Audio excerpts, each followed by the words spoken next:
Tata power share के बारे में, क्योंकि आज इस शेयर में लगभग 4%, 3.5% का जो है वो गिरावट इसमें हमें देखने को मिल रहा है।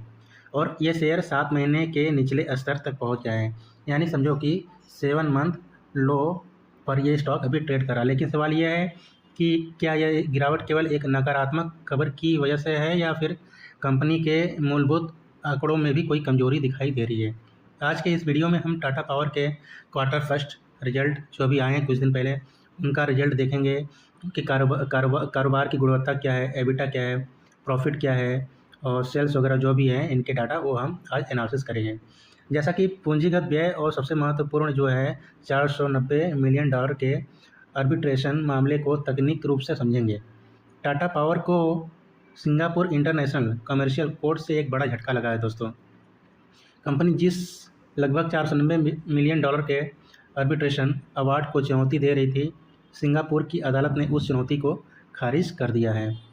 इसी खबर के बाद आज टाटा पावर के शेयर में लगभग 4% से अधिक की गिरावट आई और शेयर 7 महीने के निचले स्तर तक लगभग हमको पहुंचता हुआ ये दिखाई देगा। भारतीय रुपये में देखें तो $490 मिलियन की राशि लगभग 4,000 करोड़ जो है वो होती है, 4,000 करोड़ होती है। ब्याज और अन्य जो संभावित प्रभाव हैं उसको जोड़कर हम बाज़ार में लगभग 6,000 करोड़ के जोखिम की चर्चा कर रहे हैं। अब यहाँ सबसे महत्वपूर्ण बात यह है दोस्तों कि यह तुरंत कंपनी के पूरे मुनाफे से लगभग 6,000 करोड़ कट जाने जैसा मामला हमें नज़र आता है। यहाँ पर यह एक कानूनी दायित्व से जुड़ा जोखिम है और कंपनी इस निर्णय के खिलाफ आगे अपील करने जा रही है। इसलिए निवेशक को हेडलाइन देखकर सीधे निष्कर्ष नहीं निकालना चाहिए। टाटा पावर ने जून 2026 को समाप्त पहली तिमाही में अच्छा परिचालन दर्ज किया है।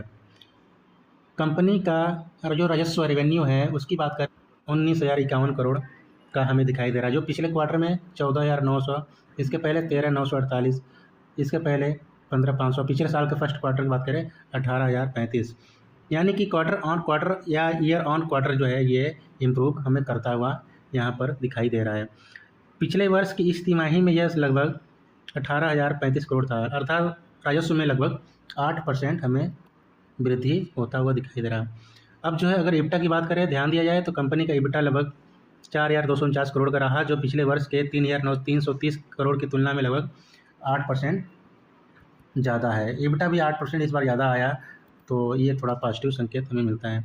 कंपनी का इबिटा और महत्वपूर्ण आंकड़ा जो प्रॉफिट की बात कर लेते हैं, नेट प्रॉफिट की, तो इस क्वार्टर में 1,401 करोड़, पिछले क्वार्टर 1,416 करोड़, 1,194, 1,245 और जो है आपको 1,245 पिछले साल फर्स्ट क्वार्टर, इस साल के फर्स्ट क्वार्टर 1,401, यानी कि इस क्वार्टर और पिछले साल के फर्स्ट क्वार्टर में हमें इंक्रीज होता हुआ डाटा शीट में वो दिखाई दे रहा है। तो दोस्तों टाटा पावर की सबसे बड़ी ताकत उसका एकीकृत ऊर्जा कारोबार है। कंपनी केवल बिजली उत्पादन तक सीमित नहीं है, इसका कारोबार generation, transmission, distribution, renewable energy, solar manufacturing और रूफटॉप सोलर जैसे अलग अलग क्षेत्रों में फैला हुआ है। क्वार्टर फर्स्ट 2027 में कंपनी के मुख्य जनरेशन, ट्रांसमिशन एंड डिस्ट्रीब्यूशन तथा रिन्यूएबल कारोबार ने मिलकर राजस्व में 12%, इबिटा में 12% और प्रॉफिट में 14% की सालाना वृद्धि हुई है।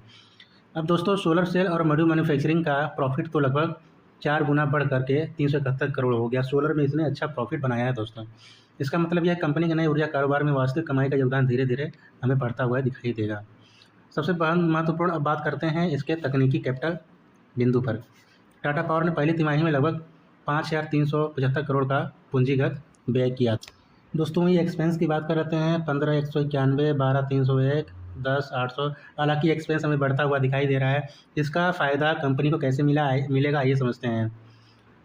कंपनी अपना पैसा खर्च कर रही ताकि आने वाले वर्षों में renewable energy, transmission, distribution, storage और अन्य ऊर्जा परियोजनाओं से भविष्य में आय उत्पन्न की जा सके। लेकिन इसका दूसरा पहलू भी है दोस्तों, जिसका अधिक पूंजीगत व्यय उतनी ही महत्वपूर्ण मानी जाती है जितनी परियोजनाओं से मिलने वाली भविष्य की नकदी।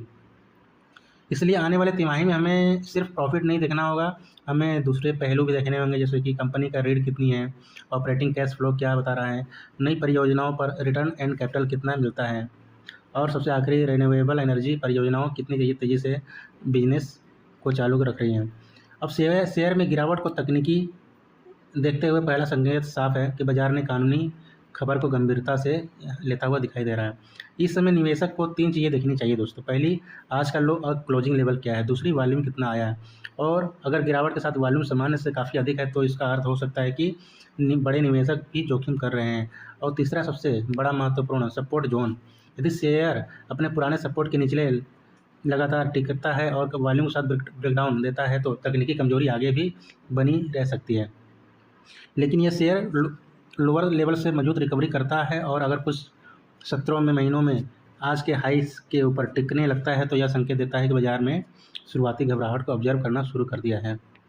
अब निवेशक अगर आप हैं तो आपके लिए सबसे बड़ा सवाल ये बनता है कि क्या टाटा पावर का क्वार्टर फर्स्ट परिणाम अच्छा रहा, या क्या कंपनी का रिन्यूएबल एनर्जी कारोबार मौजूद हो रहा है, या क्या कंपनी भविष्य के लिए आक्रामक निवेश कर रही है।